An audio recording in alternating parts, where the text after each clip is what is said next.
He had not been looking at the door. This was the first thing she noticed. Not his height, not his coat, not the practiced ease with which he held his glass. Not the way the room adjusted slightly when he entered it. The way rooms adjust when someone with a title and 30,000 a year walks in, the air pressure changing, heads turning without people noticing they had turned. She had registered all of these things, of course. She registered everything. But the first thing, the thing that organized all the others, was the fact that this man had entered a room full of strangers in an unfamiliar house, and his eyes had not gone to the exit. They had gone to her. His right hand, the one not holding the glass, was closed. Not clenched, not tense. Closed the way a man closes a hand when he is making a very deliberate effort not to reach for something.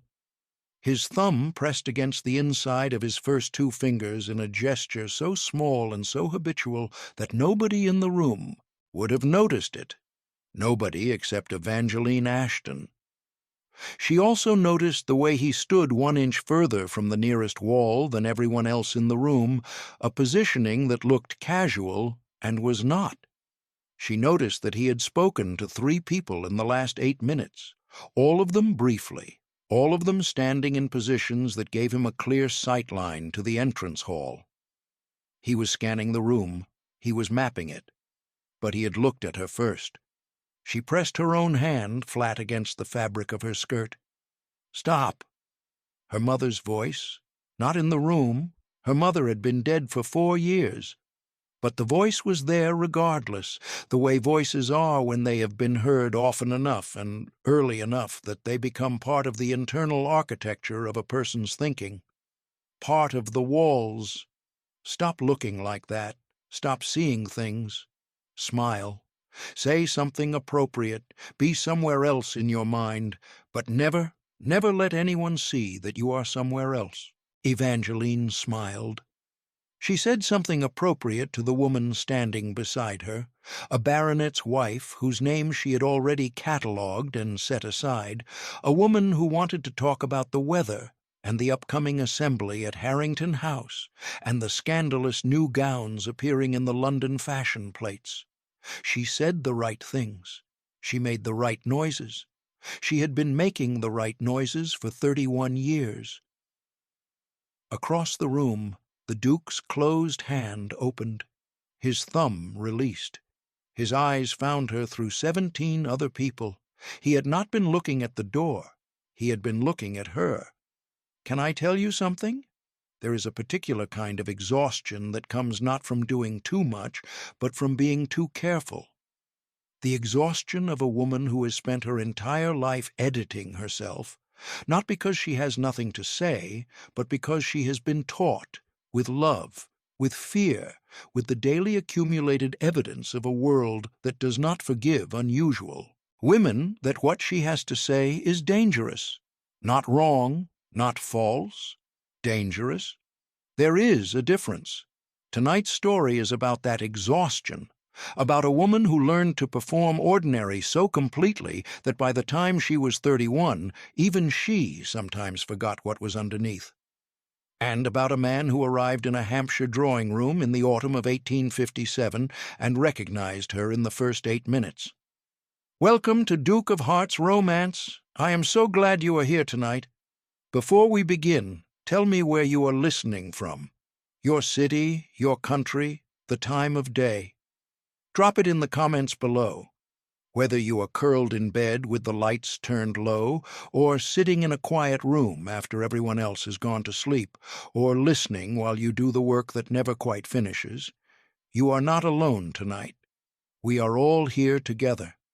Tonight's story takes place in Hampshire, England, in the autumn of 1857. Let me take you there. Hartfield Park was not a grand house. It had been once, in the previous century, when the Ashton family had money and ambition in roughly equal proportions. The proportions had shifted over 3 generations, and by the time Sir Edmund Ashton came to the title, what remained was a house of faded elegance, the kind that people described as charming when they meant declining. The ceilings were high and the windows were tall, and the plasterwork in the drawing-room had been painted over so many times that the original details had blurred into smoothness. The grounds were well tended but modest. The stables held 4 horses where they had once held 14. It was, by the standards of Hampshire gentry, respectable. Sir Edmund himself was a gentle, moderately intelligent man who adored his wife and read agricultural pamphlets, and spent his happiest hours in the stable-yard discussing the ailments of horses with a frankness he never managed with other human beings. He was not perceptive in any particular way. He did not need to be. He had Caroline for that, and before Caroline his instincts had served him well enough. He noticed that his daughter was unusual in the way that a man notices weather. He registered it without analysis, accommodated it without inquiry, and loved her without reservation. He died when Evangeline was 17. A riding accident on a November morning, the kind of accident that is nobody's fault and destroys everything regardless. He left behind a house with a modest income, a daughter with no prospects, and a widow who had been quietly managing the estate for 12 years without anyone acknowledging it.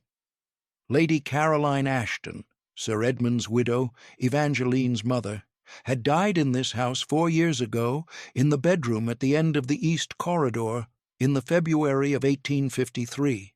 She was 58 years old. She had managed the estate, managed Evangeline, and managed her own considerable fear for the better part of 2 decades, and by the time the illness came, she had used up most of what she had. Her name had been Caroline Pemberton before she married. She had been clever, perceptive, and deeply, consistently afraid, not of the world itself, but of what the world would do to a daughter who saw it too clearly. The fear had not been unreasonable. In 1857, England had no word for what Evangeline Ashton was, no kind word, anyway. The vocabulary that polite society offered for a woman of unusual perception was a vocabulary of malfunction. Words like hysterical, words like eccentric, words like nervous disposition or delicate temperament, or, in the mouths of physicians who did not know her and did not need to, unwell. In quieter centuries, in smaller villages, there had been darker words. Caroline understood this with the precision of a woman who had watched it happen. Her own mother, Evangeline's grandmother, a woman named Agnes, whose portrait still hung in the Hartfield Park Library, had been born with a similar capacity.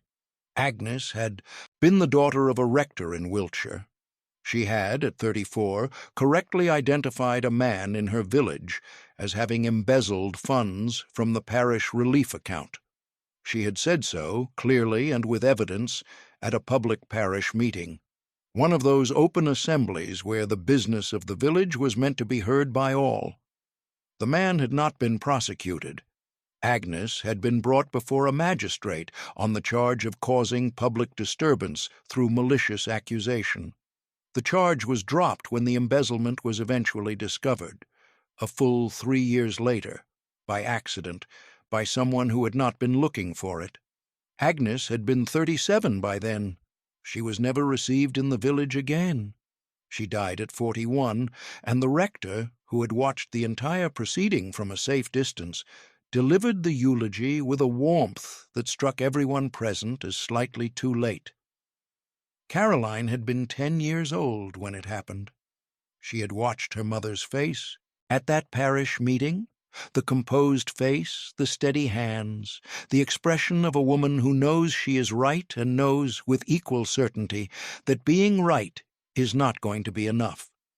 She had decided, at 10 years old, that she would not let the same thing happen to her daughter.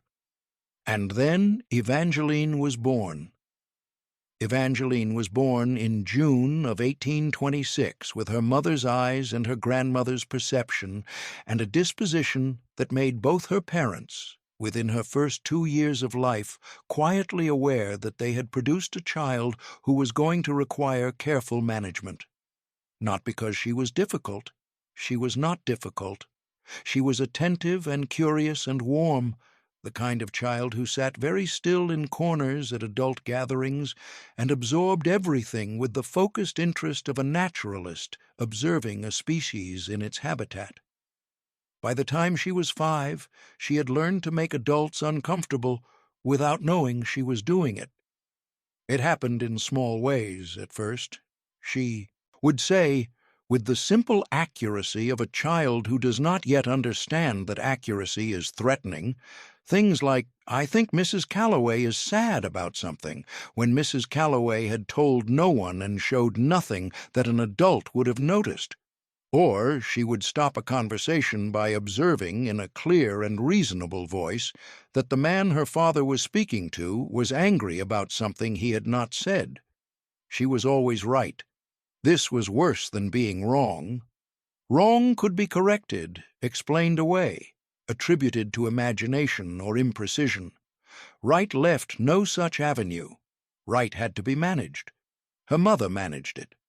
When Evangeline was 8, there was a dinner party. Sir Edmund had guests, 7 of them, adults, the kind of gathering that a child was supposed to move through quietly, decoratively, without saying anything that required a response. Partway through the soup course, Evangeline looked at a man her father called a friend and said, at the dinner table in front of everyone, that she thought he seemed frightened of something. The man's name was Mr. Aldridge. He was a solicitor. He had a pleasant face and a pleasant manner and a practiced laugh, and he held his spoon very carefully with a precision that did not match the ease of the rest of him. The conversation moved on. Adults are very good at moving conversations on when children say inconvenient things. Afterward, when the guests had gone, Caroline came to Evangeline's room. She was not angry. She sat on the edge of the bed and she looked at her daughter with the expression Evangeline would come, over years, to recognize as the expression of a woman who loves you and is frightened for you, and she explained Agnes. She had never explained Agnes before. "She was right," Caroline said. "Your grandmother was right about the man she accused, and she was destroyed for it regardless. Do you understand? Being right was not enough to protect her. Being right, in fact, was the thing that made her dangerous to them, because if she was right, then they had to decide whether to believe her, and it was easier not to." Evangeline was 8 years old. She was bright enough to follow every word. "The man at dinner tonight," she said. "Mr. Aldridge." Caroline looked at her hands. "He has been stealing from your father's business accounts for 2 years. I have known it for 11 months. I will not say anything because saying something requires evidence, and evidence requires a solicitor, and a solicitor requires your father's permission, and your father trusts Mr. Aldridge." She paused. "What happened to your grandmother will not happen to me, because I will not give them the opportunity." She reached across and pressed Evangeline's hand. "If they knew what you were," she said, "they would ruin you, not out of cruelty. Most of them are not cruel. Out of fear. Fear of what you can see. Fear of what it means about themselves if someone can see them that clearly. It is the fear that makes them dangerous, not the malice." Evangeline turned to her mother. At the careful hands, the steady voice, the face of a woman who had been practicing this conversation in her head for years. "What do I do?" she said. "You learn to hide it," Caroline said. "Not hide yourself. Hide it. There is a difference. You are still there, inside, knowing everything you know. But what the world sees is a pleasant, unremarkable woman who says the right things and notices nothing extraordinary." She held her daughter's gaze. "That woman will survive. That woman will have a life. I cannot promise it will be the life you deserve, but it will be a life." Evangeline understood.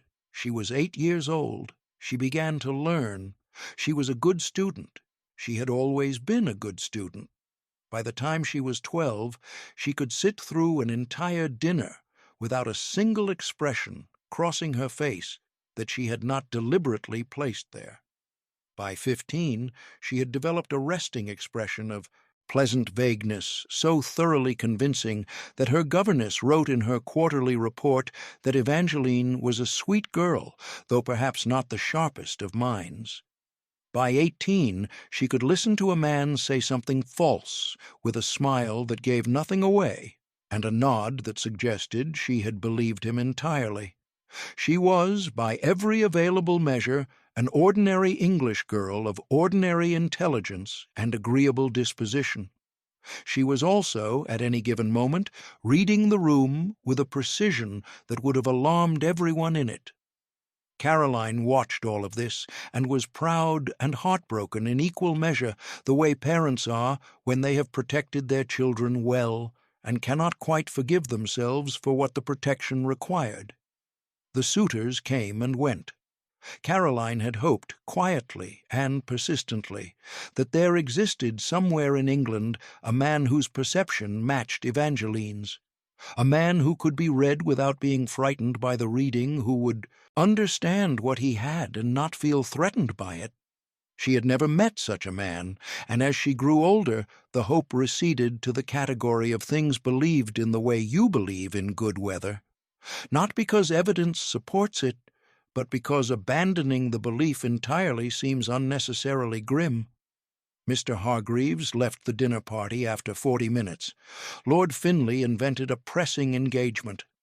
Mr. Thomas Whitmore, the best of the three, the one Caroline had allowed herself to hope for, came to the sitting-room one October evening and said, with the honest bewilderment of a good man caught off guard by his own feelings, that Evangeline was remarkable, but that spending time with her made him feel as though every surface he had built around himself had been removed, and he was not certain he had anything underneath.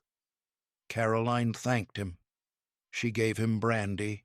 She sat with the sadness for an evening, and then she put it away and went on. That night at supper she said to Evangeline, "You have to stop. Not stop seeing. Stop letting them see that she was seeing." Evangeline knew the difference. She had always known the difference. "I know," she said, "not just with suitors, with everyone, every day, every room. It has to become not a choice but a nature. Do you understand?" Evangeline looked at her mother, at the lines around her eyes that were deeper than they should have been at 54, at the hands folded on the table with the stillness of a woman who had been keeping things calm for a very long time, at the portrait of Agnes in the library behind the door, the woman who had been right and been destroyed for it, and she said yes, she meant it, and for the next 11 years she was as good as her word. Hartfield Park was managed quietly. The income was modest but sufficient. The tenants were treated with the thoughtfulness that Caroline had always applied to them, and that Evangeline continued after her mother died, not with great fanfare, but with the steady, invisible competence of a woman who understands what needs doing, and does it without requiring acknowledgment. She attended county functions. She was pleasant at dinner parties. She said appropriate things at the appropriate moments, and nothing more. She had, over the years, perfected the particular art of the Hampshire spinster, visible enough not to attract gossip, invisible enough not to attract attention. The county had settled on a view of her, quiet, intelligent, a little reserved, a woman who had been unfortunate in her prospects, but managed her circumstances without complaint. And Evangeline wore this view the way her grandmother's portrait wore its frame. A container, not the thing contained. She was 31 years old. Her mother had been dead for 4 years, and she was, on the inside, very tired. The letter arrived in July of 1857. It was not addressed to her. It was addressed to Mr. Gerald Oakes, a retired naval officer in Basingstoke, with whom she had a passing acquaintance through county social life. She had sat beside him at the Fortescue dinner the previous November and listened, over the course of 2 courses, to his careful and worried account of a friend who had been abroad for 6 years and had come back changed. The friend was not named. Mr. Oakes was discreet, but the portrait was detailed enough that Evangeline, without trying, understood several things about this unnamed man. She understood that he had done work abroad that required him to pay close attention to other people's behavior. She understood that this attention had become a habit he could not now turn off. She understood that he had come back to England carrying the attention like a piece of equipment he no longer needed but could not set down, and that the weight of it, seeing too much in every room, knowing too much about every person, unable to simply be present in ordinary life, had become its own particular prison. She understood this because she had been living a version of it herself for as long as she could remember. She said none of this to Mr. Oakes. She said appropriate things. She moved through the rest of the dinner in the usual way, but that evening, at home, in the sitting-room where her mother had once told her who she was and what it would cost, she sat down at the writing desk and wrote a letter. She addressed it to Mr. Oakes. She wrote, in the detached voice she had always used for things she could not say directly, about what it looks like from the outside when a person builds a wall and then forgets the wall is not their face. She wrote about the closed hand, the specific gesture of a man managing the impulse to reach for something that is not there. She wrote about the exit counting and the 1-inch stand from the wall, and what those details mean in the language of a person who has trained their own attention to function as a warning system. She wrote that these were not wounds. They were habits that had outlasted their usefulness, and that the only way to release a habit is to be, for long enough and consistently enough, in the presence of someone who does not need you to maintain it. She did not sign her name. She told herself it was a philosophical observation. She posted it the following morning before she could decide not to. She expected nothing back. 4 months passed. The supper party at Mrs. Charlotte Hale's house was held in the first week of November.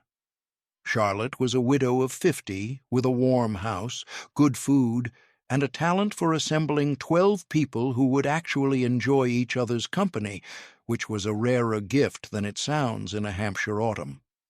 Evangeline came because Charlotte was one of the small number of people in whose company she did not have to try very hard.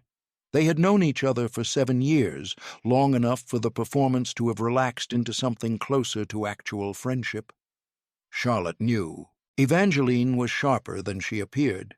She did not know how sharp, but she was not afraid of the version she knew, which was more than could be said for most people. There were 12 guests. Evangeline knew 9 of them. She did not know the Duke. His name was Nicholas Cavendish.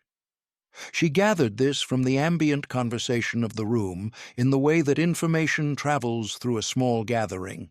In fragments, in undertones, in the low current of excitement that moves through a modest drawing-room when someone with a title and a considerable income arrives without warning.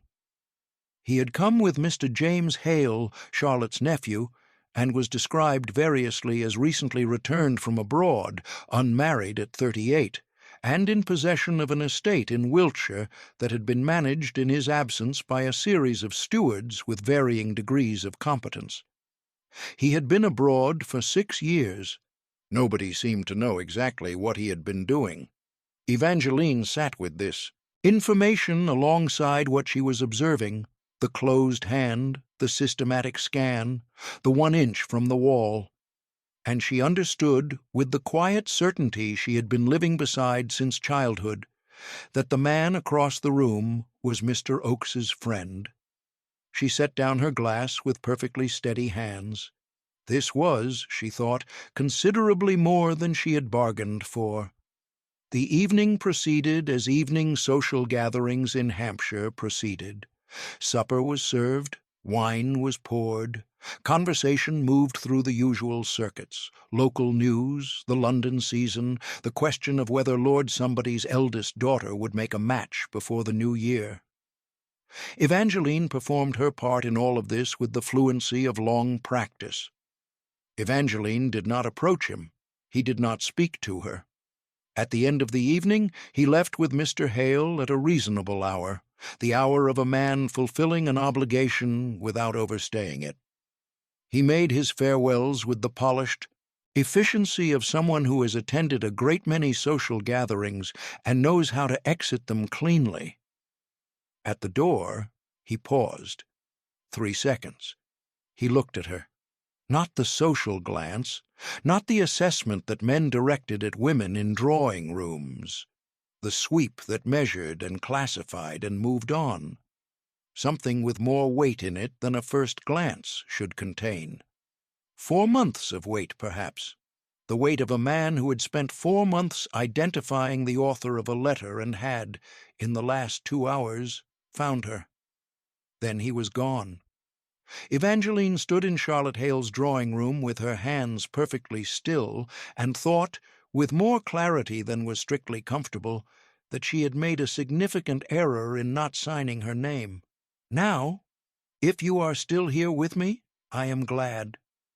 I want to take a moment to step outside the story. There is something I find myself thinking about when I read about women like Evangeline and her grandmother Agnes, about all the women across all the centuries who were right about something and were punished for being right, not for being wrong, for being right, because the truth they saw was inconvenient to people who did not want it seen. I wonder how many of you know what that feels like, not from a history book, but from a Tuesday morning in an ordinary room. If you have been that woman, the one who saw something clearly and was told she was imagining it, the one who said a true thing at the wrong moment and paid for it, this story is for you. And if you are still here and you have not yet subscribed to Duke of Hearts Romance, this is the moment. Hit the button below. Stay for the stories. They are all, in one way or another, for the same woman. The one who knew. The one who stayed quiet for too long. The one who is sitting in a room right now, listening, recognizing herself. I see you. Now, back to Hampshire, back to the drawing room, back to the man who has been looking for 4 months for the woman who wrote him a letter that told the truth. The letter from Charlotte arrived 9 days later. Charlotte brought it herself to the Tuesday morning call that had become the fixed point of both their weeks, and she set it on the table between the teacups with the expression of a woman who has received something unexpected and would like a witness to her opening of it. "It is from the Duke of Marlcroft," she said. Evangeline poured the tea. "He writes to ask whether I am acquainted with a woman. He does not name her, but he describes her. A woman of middle height, brown hair, brown eyes, who stood near the bookcase at my supper party. He says she said very little all evening. He says he would like to know her name." Evangeline's hand was steady on the teapot. "He also encloses a copy of a letter." Charlotte unfolded a second sheet. "He says it was sent to him 4 months ago, anonymously, through a mutual acquaintance in Hampshire. He says he has been trying to identify the author since he received it." She passed the second sheet across. Evangeline looked at it. Her own handwriting. She looked at it for a long time, with the expression of a woman who has sent a stone skipping across water and is now watching the stone, against all reasonable expectation, skip back. "What would you like me to tell him?" Charlotte asked.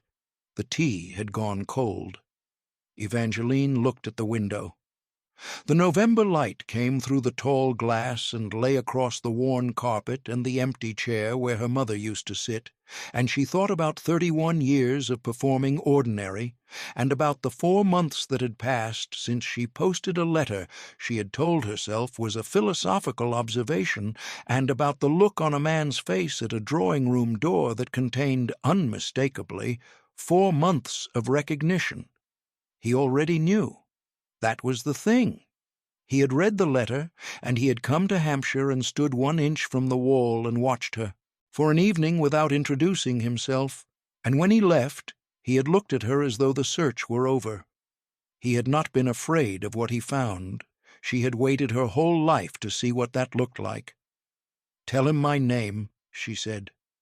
The 2 days between Charlotte's note and Nicholas's call were the longest 2 days Evangeline had spent since her mother died. Not because she was afraid.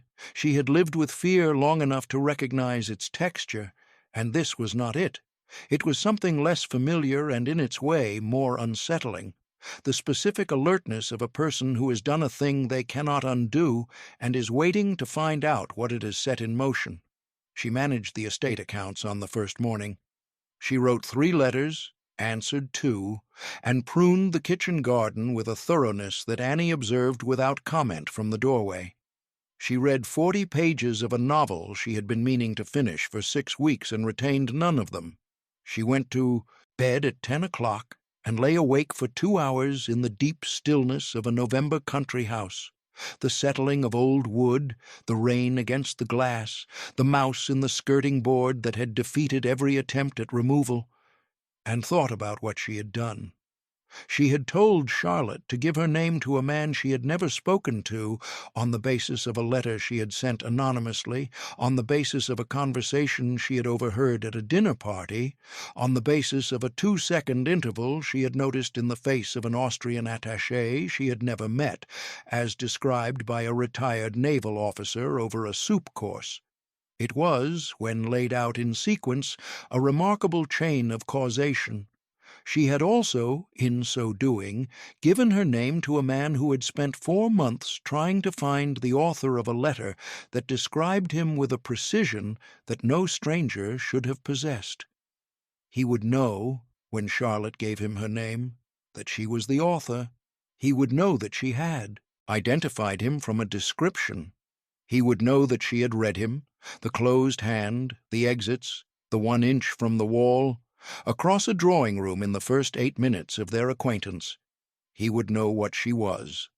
This was, of course, the point. She had told Charlotte to give her name, knowing that he would know.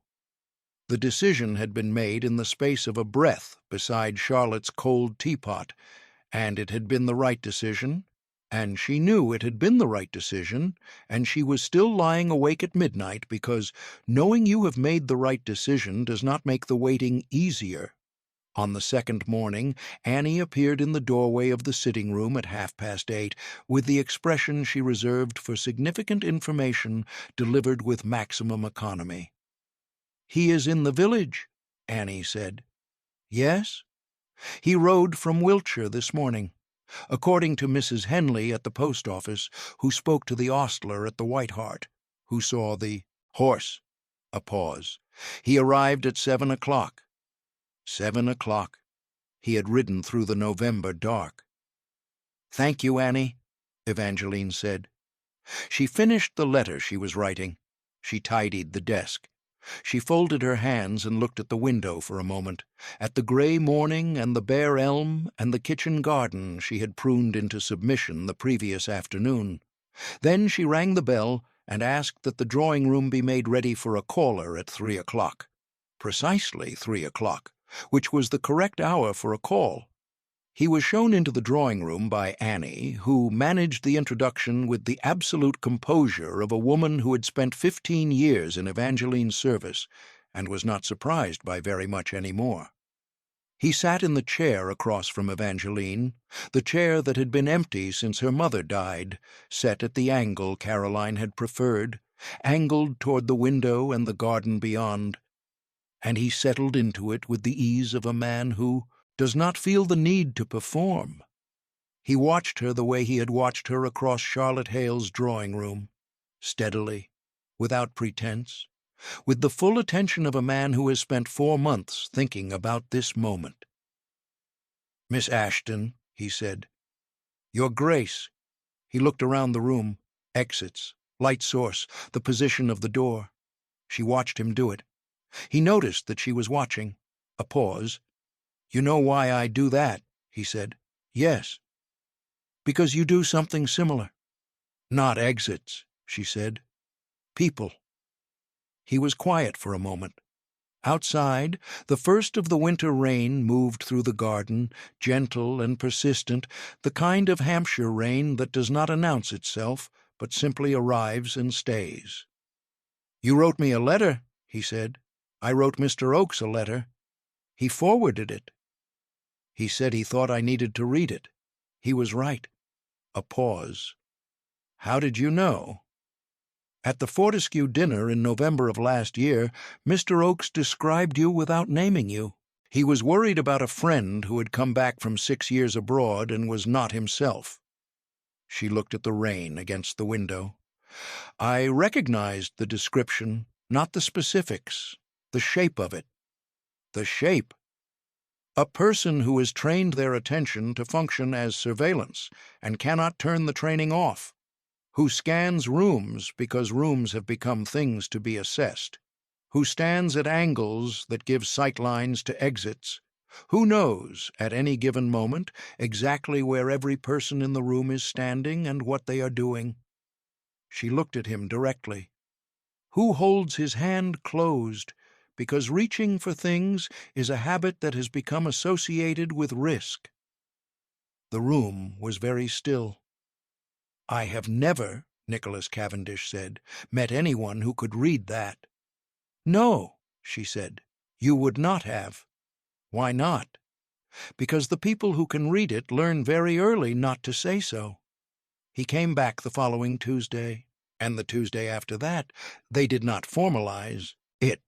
There was no arrangement made, no social convention invoked. He simply appeared at 3 o'clock and was shown in, and they talked in the way that people talk who have decided, without discussing it, to stop performing for each other. Evangeline had never done this before. It was, she discovered, both simpler and more frightening than she had expected. Simpler because she did not have to calculate, did not have to work out the safe version of each thing she wanted to say before she said it. More frightening because without the calculation there was nothing between what she thought and what she said, and what she thought was often precise and inconvenient, and had a 31-year habit of being hidden.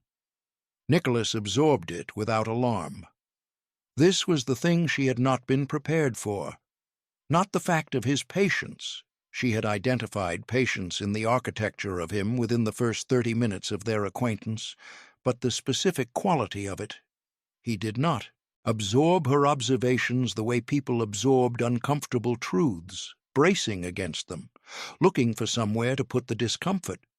He absorbed them the way a person absorbs information they have been waiting for, with the quality of a man who has been in rooms full of performance for a very long time and finds plain speech a luxury he had nearly forgotten existed. "Tell me about the work," she said one afternoon in the 3rd week. "Which work? The 6 years? What you were doing?" He was quiet for a moment. The fire in the drawing-room grate was burning low, an afternoon fire that had not been tended recently, and the light outside had gone to the gray gold of a November Hampshire 3 o'clock. "I worked for the Foreign Office," he said, "in a capacity that required the assessment of people's behavior in situations where the behavior could not be directly observed. Diplomatic gatherings, primarily, commercial negotiations, situations where what a person said was less significant than how they said it, or whether the saying of it was consistent with what they had said before, or whether the hands and the voice and the posture were telling the same story as the words." "You were reading rooms," Evangeline said. "Constantly, for 6 years." He looked at the fire. "I was good at it. I had always been good at it. I noticed people as a child in the way that some children notice things without understanding why. The Foreign Office found a use for it. They trained it and sharpened it and deployed it, and I did what they asked, and the work was consequential, and I believed in it." He stopped. "And?" she said. "There was a dinner," he said, "in Vienna, 1853, a trade negotiation, 3 governments, 17 men, A meal that lasted 4 hours.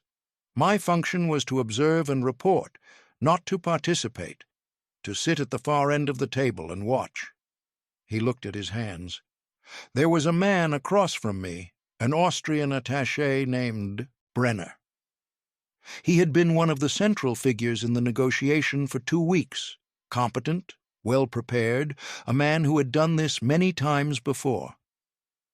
Midway through the soup course, I noticed that something had changed, not in what he said, in the interval between when he was addressed and when he answered, 2 seconds longer than his baseline. A fraction. Nothing that anyone else in the room would have registered as anything other than consideration.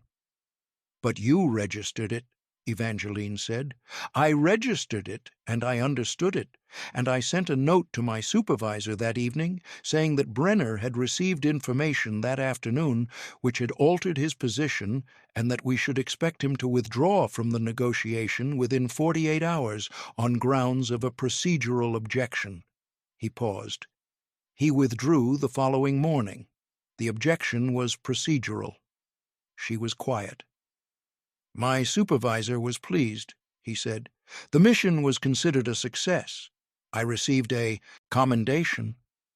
I went back to my rooms in the Josefstadt that night and sat at the writing desk and tried to remember when, precisely, reading a man's 2-second pause across a dinner table had become the most natural thing in the world to me. He turned his hand over, open, then closed. I could not remember, he said. It had happened gradually.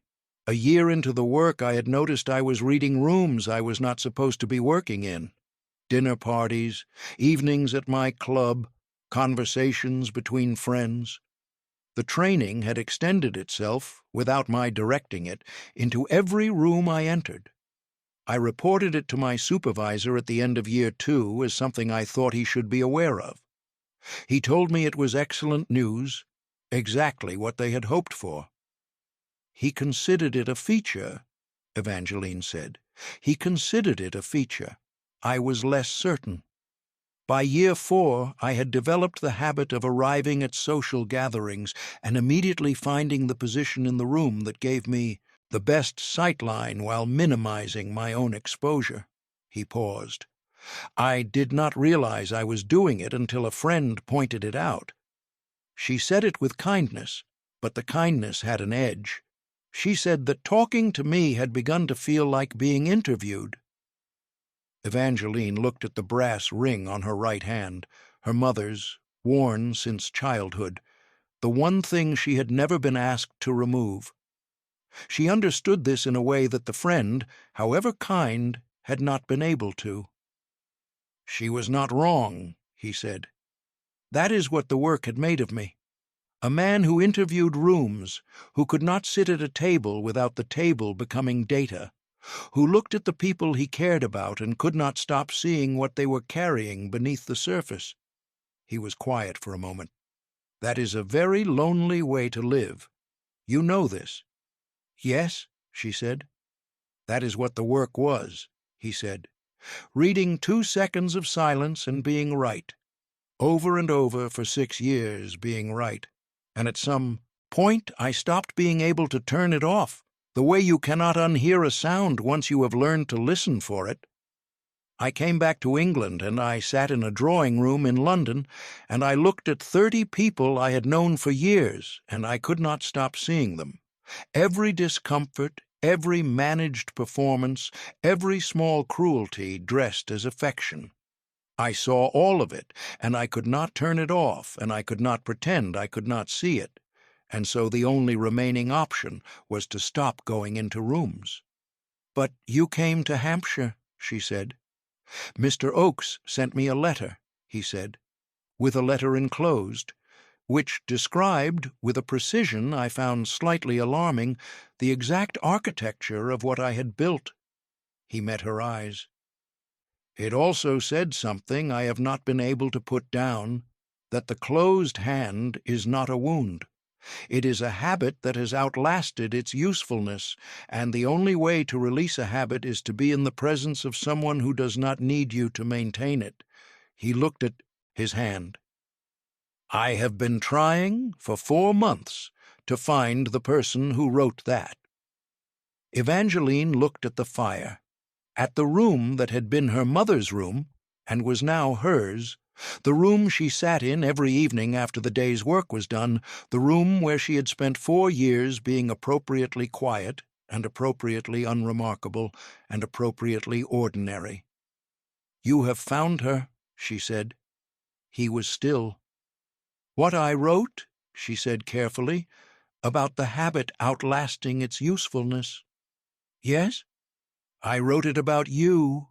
I have been living it myself for 31 years. The fire settled in the grate. The rain moved against the tall windows of the drawing-room at Hartfield Park in the Hampshire November, in the fading afternoon. "Then perhaps," Nicholas said, "we are useful to each other." It was not a romantic declaration, but it was honest, more honest than most things Evangeline had heard in 31 years. "Perhaps," she said. On another afternoon he asked, "Tell me how it started." She told him about Agnes, about the parish meeting and the magistrate and the 3 years and the reputation that was never restored. She told him about Caroline at 10 years old, watching her mother's face and making a decision. She told him about the dinner party when she was 8, and Mr. Aldridge's careful spoon and her mother coming to her room afterward. He listened the way she had learned he listened, without the flinching that people did when information was uncomfortable, without looking for somewhere to put the discomfort. He listened with the full attention that was both the gift and the cost of what he was. "You have been doing this alone," he said when she finished. "My mother knew, and Annie, my lady's maid. She has known for 15 years. No one else. No one else. And the letter," he said. "After 31 years of silence. Why that?" Evangeline looked at her hands, at the ink stain on the outer edge of her left palm from the estate correspondence. She had been finishing before he arrived, at the brass ring on her right hand that had been her mother's before her. "Because you were in pain," she said, "and you were very good at hiding it, and I thought—" She stopped, began again. "I thought perhaps it would help, to be told by someone who could see it that the hiding was not permanent, that it was a habit, that habits can be released." He sat with this for a moment. "You sent a letter to a stranger," he said, "at some cost to the anonymity you have kept since childhood because you thought it might help him. I did not expect him to come looking." "I know," he said. "That is the thing about it." He was quiet for a moment. "I have been trying to think," he said slowly, "of the right way to say something, and I find I cannot think of a right way, so I will say the plain version." She waited. "What you are," he said, "is not a liability. It is not something to be hidden or managed or apologized for. It is the most extraordinary capacity I have encountered in 38 years of meeting people, and I have met a great many people in circumstances that required paying very close attention to them. Your mother was trying to protect you. She was right that the world would not know what to do with you. But the world's inability to accommodate a thing is not evidence that the thing is a problem. The fire, the rain, the portrait of Caroline above the mantelpiece, a woman in dark blue with steady hands who had spent her life being afraid and had done it with great dignity. "What is the answer?" Evangeline asked, "if not hiding?" "The answer," he said, "is to find one person who is not afraid of it, and then to let them stand beside you." She looked at him, at this man who had come with an open hand and a plain question, and had been, in the 4 weeks of their acquaintance, the most honest company she had ever been in. "I have not done that before," she said. "No," he said, "neither have I." He continued to come on Tuesdays. The second week he brought a book. Not as a gift, he simply had it in his coat pocket, a volume of political economy he had been reading, and he set it on the table between them while they talked, and occasionally opened it to a passage he wanted to dispute. Evangeline disputed back. She had been disputing the arguments in that particular volume in her head for years, alone, with no one to dispute them with, and she found that saying them aloud was a different experience. Sharper, more precise, the ideas clarifying themselves in the presence of someone who pushed back. She said something she had never said to anyone about the argument in the 4th chapter. Something specific, something that required her to admit she had opinions about political economy, which was not a thing that a woman of her position was supposed to have opinions about. Nicholas said, "That is a better objection than the one in the Edinburgh Review." He did not say it as a compliment. He said it as an assessment. The Edinburgh Review had published a critique of the same volume 3 months earlier. He had read it. He found it insufficient. He was telling her, in the language of a man who had spent 6 years communicating in precise and minimal terms, that her thinking was better. She did not know what to do with this. She pressed her hand flat on her knee and decided not to do anything with it. She filed it. She would examine it later when she was alone. She never quite got around to examining it because more Tuesdays came and each of them produced something similar. A moment in which she said a thing she had been carrying in silence for years, and he responded as though the thing were entirely reasonable, which it was, which was the point, which was the thing she had not been prepared for. It happened at the end of that same visit as she was walking him to the door. He stopped to retrieve his coat from the stand in the hall, and she watched him. Not performing attention, not filing data, not doing the thing she had been trained to do in rooms. She watched him the way she watched him when she was not trying to watch him at all, which was a different kind of watching, the kind that produced information she had not been looking for. He put on his coat with his left hand first. It was nothing. It was a detail so small that she nearly let it pass. But she had been cataloguing him for 2 weeks without meaning to, and she had enough data now to know that he was right-handed. He held his pen in his right hand, he set his glass down with his right hand, he opened books from the right side. The left-hand first coat habit was not natural. It was practiced.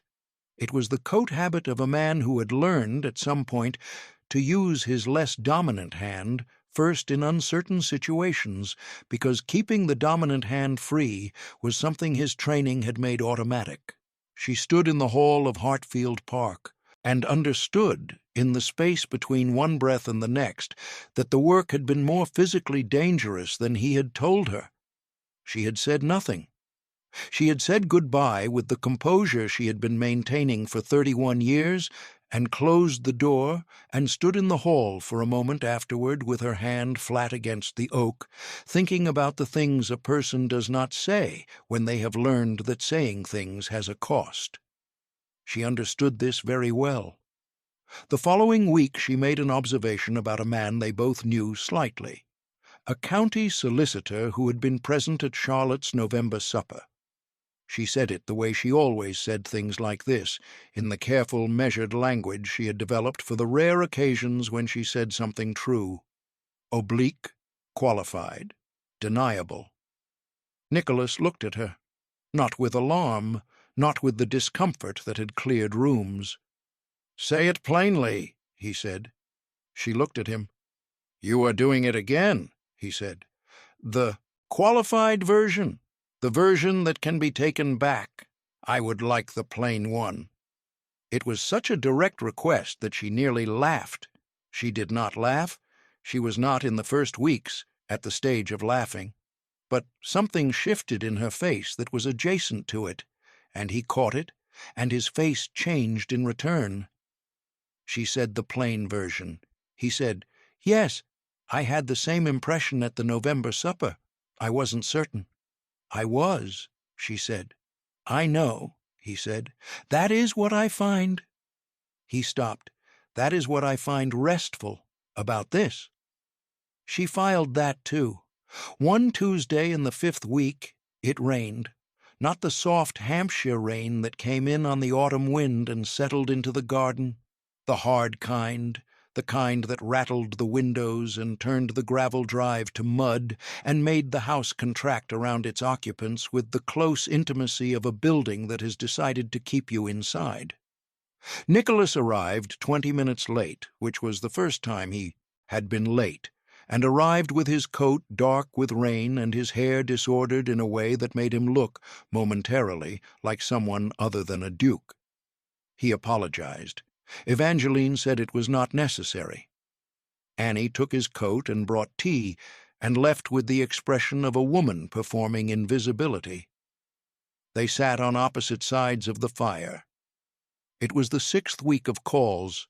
By then, certain things had become established between them without being named. He no longer scanned the room when he entered it. She no longer phrased things in the qualified language that allowed retreat. These were not agreements they had reached. They were habits that had been replaced by other habits, slowly, the way seasons replace each other. So gradually you cannot identify the exact day the change completed itself. "I want to ask you something," he said. "Yes." "When you read a room, when you see what you see, is it continuous, or does it come in moments?" She thought about this. Seriously. He always expected her to think seriously. Most people asked questions in social settings and wanted social answers, the rounded, pleasant response that moved conversation forward without disturbing anything. Nicholas asked questions and then waited in the specific way of a man who has learned that the first answer a person gives is often not the true one, and that waiting produces something more useful. "Both," she said. "There is a continuous low level of it. Posture, micro-expressions, the way people position themselves relative to other people. That runs all the time, the way peripheral vision runs. But then there are moments where something concentrates it, when something in the room changes and the change requires attention." "Like Brenner's 2 seconds," he said. "Yes, exactly like that." He was quiet for a moment. "I want to tell you something," he said, "and I want to say it correctly, so I am going to try a few times before I arrive at it." She looked at him with the focused attention she reserved for moments when people were about to say something true. "The work I did," he said, "required me to see things accurately. It rewarded accuracy. There was never any question that what I saw was real. The evidence bore it out consistently over 6 years. And then I came back to England and I sat in rooms with people I cared about, and I saw things about them that I had not seen before or had not allowed myself to see before, and the accuracy of it was—" He stopped, began again. "The accuracy of it was not welcome, because the things I saw were not professional assessments. They were personal truths. And personal truths that the person has not chosen to share with you are a different category of thing. I did not know what to do with them. I still do not." Evangeline was very still. "You are telling me," she said, "that you also have no one to say it to." He looked at the fire. "Yes," he said, "that is what I am telling you." The rain moved against the windows. The fire in the grate settled. In the kitchen, distantly, Annie was doing something that involved a degree of controlled clattering that suggested she was maintaining a polite minimum of noise to signal her continued presence. "Then say it," Evangeline said. "Here, now, whatever you see that you have no one to say to." He looked at her, with the expression she had been cataloguing over 6 weeks and had not yet found a name for. "Not yet," he said, "but I think—" He paused. "I think I will." In December, he began also coming on Thursdays. In the 3rd week of December, Charlotte Hale hosted a Christmas gathering at her house, a larger event than the November supper, closer to 40 guests. The kind of evening that required the full social apparatus of a Hampshire December gathering, the good china and the hired musicians and the bright, determined cheer of a room where everyone was performing their festive best. Nicholas arrived and stood beside Evangeline, not 1 inch from the wall, beside her. She noticed this. She did not say anything about it. She felt the warmth of it quietly and stored it in the place she had been filling up over 7 weeks with the small, specific inventory of what it was like to be known. The evening was unremarkable until midway through the supper. Lord Gerald Whitford, host of a dinner they had both attended at the end of November, was holding forth on the subject of the recent disappearance of a painting from a gallery in London, a matter that had been in the newspapers for several weeks without resolution. The table had opinions. The opinions were, as table opinions generally are, enthusiastic and uninformed. Evangeline had been quiet. Nicholas, beside her, said nothing. He looked at the fire. Then he turned very slightly and said, for her ears only, "You've seen something." The thing she had seen was not dramatic. It was a micro-expression, the kind that lasts less than a second in a person's face and leaves no trace. She had seen it when Lord Whitford toasted old friends. She had seen it on 2 faces at once, Mrs. Cross and the young man by the fireplace, and the simultaneity of it told her what the individual expressions only suggested. She had spent her whole life cataloguing these moments and saying nothing. She thought about her grandmother Agnes, standing in that village meeting, saying the true thing, being destroyed for it. She thought about her mother's hands on her own, the night of the warning, if they knew what you were. She thought about Nicholas 6 weeks ago, standing 1 inch from the wall with a closed hand, and the letter she had posted in July with no name on it because she had not expected anything back. She thought about the rainy Tuesday and the windows running with water, and a man saying quietly that he also had no one to say it to. She thought about what it would cost to speak, not to herself. She had made her calculation about that recently, and it had changed.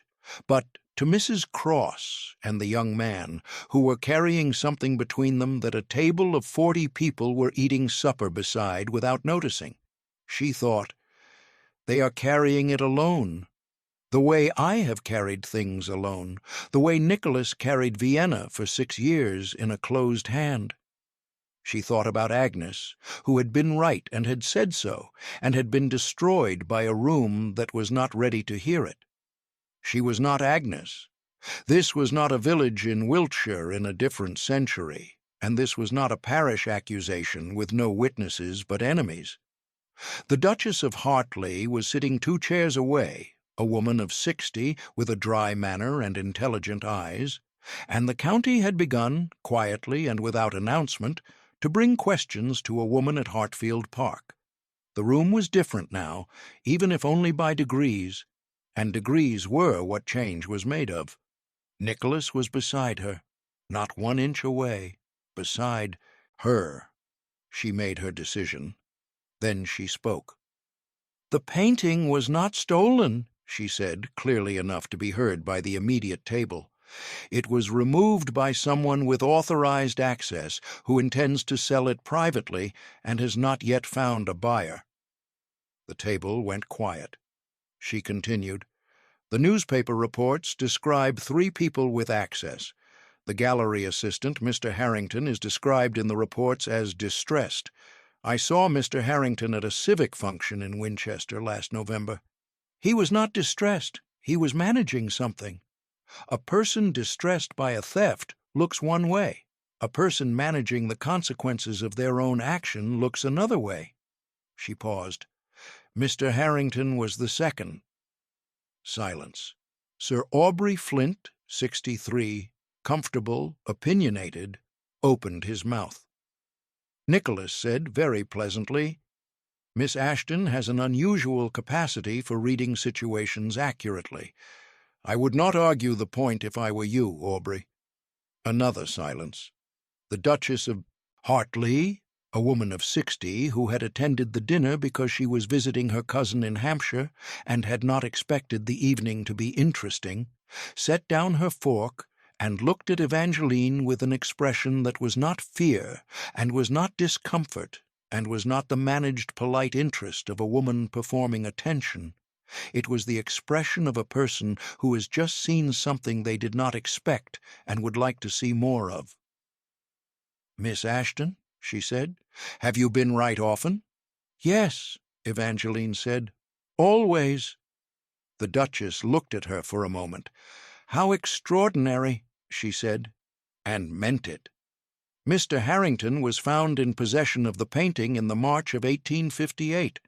The news came to Hartfield Park 3 days after the arrest in the form of a note from the Duchess of Hartley, who had returned to London in January and had apparently been following the matter, that said, simply and with characteristic economy, "Well done." Evangeline read it. At the kitchen table. Annie was at the range and did not pretend not to be pleased. "Your mother would have been terrified," Annie said. "Yes," Evangeline said. She said it without grief, which surprised her. Her mother had done everything she could. She had been right about the danger and wrong about the only remedy. Both things were true. Evangeline had spent 4 years being angry about the second, and had, over the past months, slowly and without fanfare, arrived at forgiveness. Not the complicated forgiveness of someone who has worked very hard at it. The simpler kind, which comes when you finally have the thing the person was afraid you would never have, and you can look back at their fear and understand it, and not need it to have been different. "She was right about what the world was," Evangeline said. "She may have been wrong about whether it could be changed." "Can it?" Annie asked. Evangeline thought about the Duchess's face at the dinner table, about the note that said simply, "Well done," about Nicholas standing beside her and saying very pleasantly, "I would not argue the point." "Perhaps not changed," she said, "but approached differently, with better company." Annie said nothing, but the set of her shoulders suggested she found this acceptable. Something else changed in the weeks following Mr. Harrington's arrest. It was subtle. The kind of shift that Evangeline was better placed than anyone to notice, because she had spent decades studying the textures of how people behaved in rooms, and she could tell the difference between what remained the same and what had altered by a degree. The change was this: people in Hampshire had started directing questions at her. Not the social questions. Those had always been directed at her, the weather and the assembly and who was visiting whom. The other kind. Mrs. Calloway, the wife of the county magistrate, who had been present at Charlotte's Christmas gathering and had heard the exchange about the painting, stopped Evangeline in the village in February and asked without preamble whether she had an opinion about a dispute between 2 neighboring farms that had been before the magistrate for 3 months without resolution. She described the situation. Evangeline said what she saw in it. Mrs. Calloway thanked her and left. The dispute was resolved the following week. Mrs. Calloway did not tell anyone she had spoken to Evangeline, but she had 2 friends to whom she told everything eventually, and both of them were women who knew women. And by March, the particular network through which useful information moves, not gossip, not scandal, but the practical intelligence that keeps a county functioning, had registered that there was a woman at Hartfield Park who saw things accurately and would say them plainly if asked. They asked, not many, and not publicly, but enough. The estate agent who was puzzling over a tenant dispute, the widow who suspected her solicitor of negligence but could not articulate why, the schoolmaster's wife who had watched a colleague behave oddly for 6 weeks and could not identify the source. They came quietly, on unremarkable afternoons, and they left with the specific expression of people who have been told the true thing and are still deciding what to do with it. Evangeline received all of them in the drawing-room, in the chair by the window, with Annie at her back and a pot of tea on the table, and she said the plain version of what she saw without softening it, or qualifying it, or building an escape route into the language. She had been doing it differently now, and the difference showed. Not dramatically. She was not performing her perception, she was not becoming some county oracle in a drawing-room. She was simply answering questions honestly, which sounds simple and is not, and which she had spent 31 years not doing, and which, it turned out, was something people were hungry for. Nicholas watched this develop over the winter months with the expression she had first seen across Charlotte Hale's drawing-room, the one she had identified in the opening minutes as containing recognition. "You understand," she said to him on one of the February Thursdays, "that what they are coming for is not impressive. It is simply accurate." "Yes," he said, "accuracy is not a gift, it is practice." "Most people do not practice it," he said. "Most people practice the opposite. You have been practicing it for 31 years. The county has noticed." She looked at the window, at the February garden, the lavender beds bare and waiting. "My mother," she said, "would have said I was making myself visible." "Your mother," Nicholas said carefully, "was protecting you from a world that was less ready than this one. She was not wrong. She was early." Evangeline sat with this. It was the most generous framing of her mother's fear she had ever heard, and it was accurate, and it settled something that had been unsettled for a long time.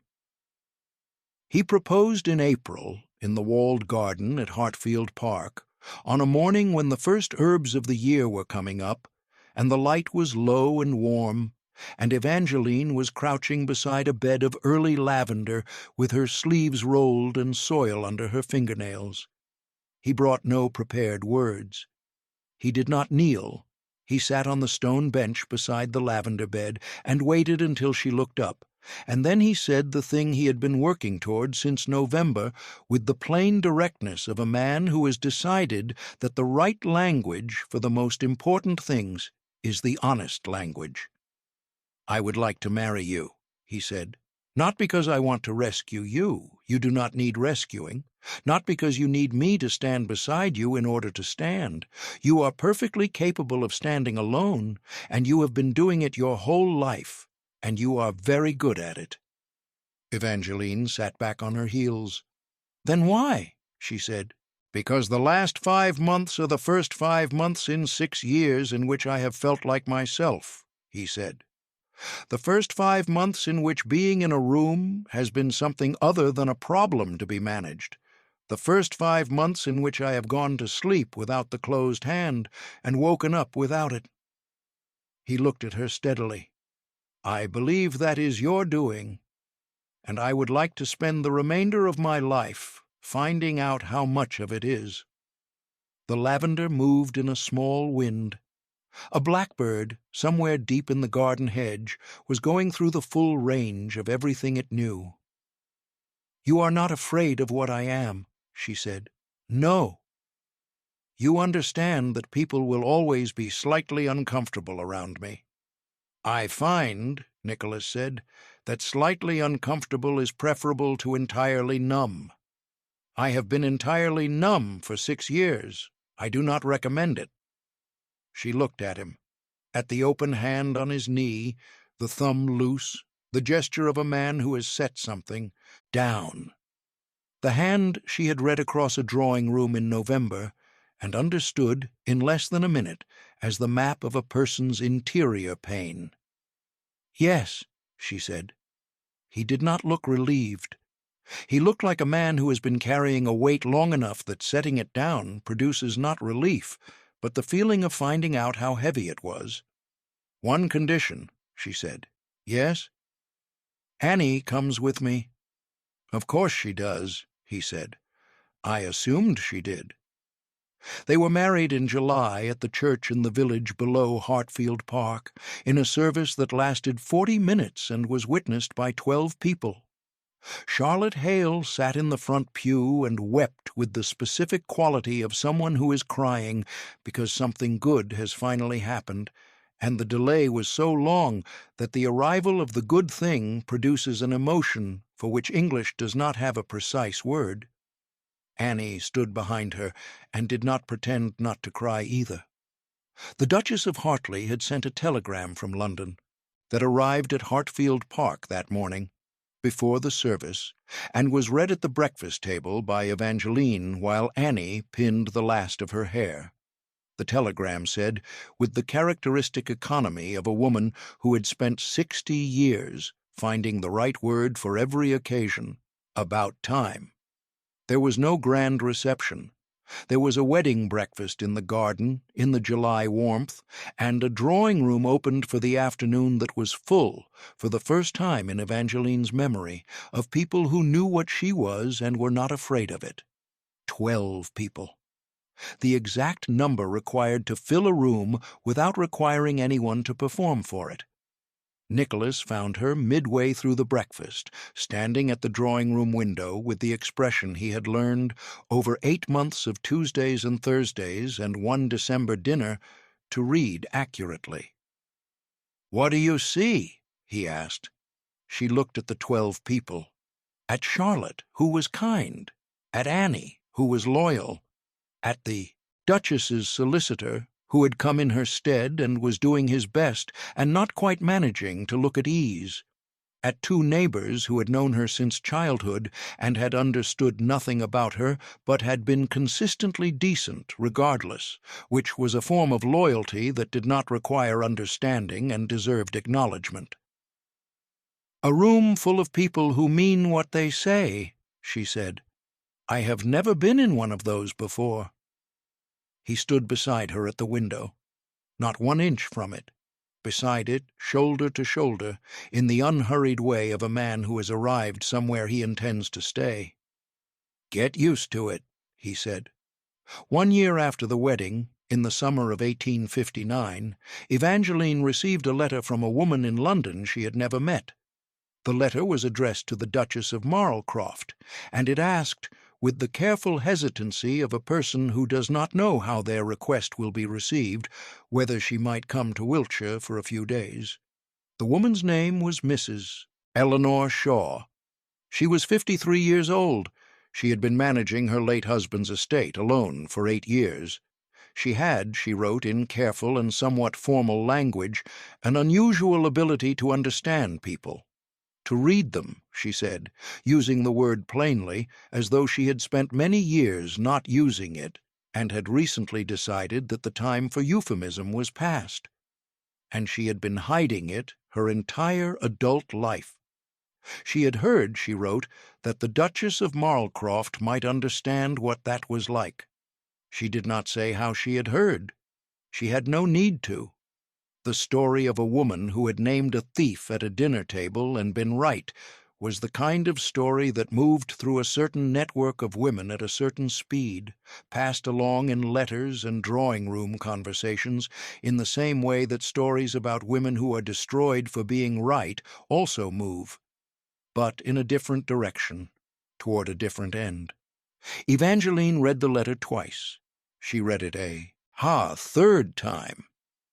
Then she sat at her desk in the study at Marlcroft House, her study, the room Nicholas had given her at the beginning of the year with the instruction that it was hers and not to be used for anything she did not want it used for. And she wrote back. "Come whenever you like," she wrote. "There is a room prepared. There is a garden. There is a woman here who spent 3 decades hiding what she was and has recently, and with some difficulty, decided to stop. Bring whatever you are. There is no pretending required in this house." She signed it with her full name. Evangeline Cavendish, Duchess of Marlcroft. She held the sealed letter for a moment before she rang for it to be taken to the post.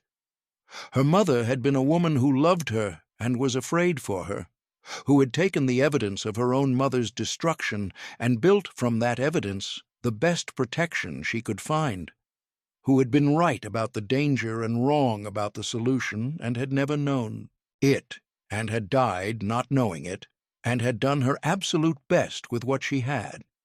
Evangeline pressed the letter against the desk. She was not her mother. She was her mother's daughter, which was a different thing, a thing that carried everything forward without being bound by any of it. She was her grandmother's granddaughter, Agnes, who had been right and been destroyed and died at 41 before the evidence proved her. Agnes, whose portrait still hung in the library at Hartfield Park, which had been let to a good family and was being kept in the manner it deserved. Agnes, who had never had anyone stand beside her at the dinner table and say, very pleasantly, "I would not argue the point if I were you." She had that now, and Mrs. Eleanor Shaw, somewhere in London, had spent 53 years hiding what she was, and was ready, cautiously and at last, to stop. Evangeline rang the bell. The letter went to the post. And that, my friends, is the story of the woman who spent 31 years pretending she could not see, and the man who had been looking for her for 4 months, and the drawing room in Hampshire where she finally stopped pretending. It is the story of Caroline Ashton, who loved her daughter with a fear that was reasonable and a remedy that was imperfect, and who did the very best she knew how. It is the story of Agnes, who was right and was destroyed, and whose destruction shaped 2 generations of women who came after her. And it is the story of a letter written in July, posted in the morning, signed with nothing but honesty, by a woman who expected nothing back, and what came back instead. Thank you for being here tonight. Every listen, every comment, every subscription builds this community, and this community is built on the belief that what you are, the real version, the version you were taught to hide, is not a problem to be managed. It is a gift being kept from the world by a world that does not yet know it needs it. If this story moved you, I want to know. Tell me in the comments which moment stayed with you. Was it Agnes and the parish meeting, a woman who was right and was destroyed for it regardless? Was it Caroline's warning, the thing she said with love and fear, because love and fear are not opposites? Was it the hand across the drawing room, the gesture so small that nobody else saw it? Was it the letter written to a stranger with no expectation of return? Was it the lavender bed in April, and a man who proposed without a speech, and a woman who said yes without pretending she had not already decided? Drop it below. I read every single one. That is not a courtesy. It is the truth. And if you have not yet subscribed to Duke of Hearts Romance, join this community. The next story is already taking shape. It will go somewhere you have not been before. Until next time, take care of yourselves. And remember, the hiding was never who you were. It was what the world asked of you. The world does not always get to ask. Good night, my friends. I will see you in the next one.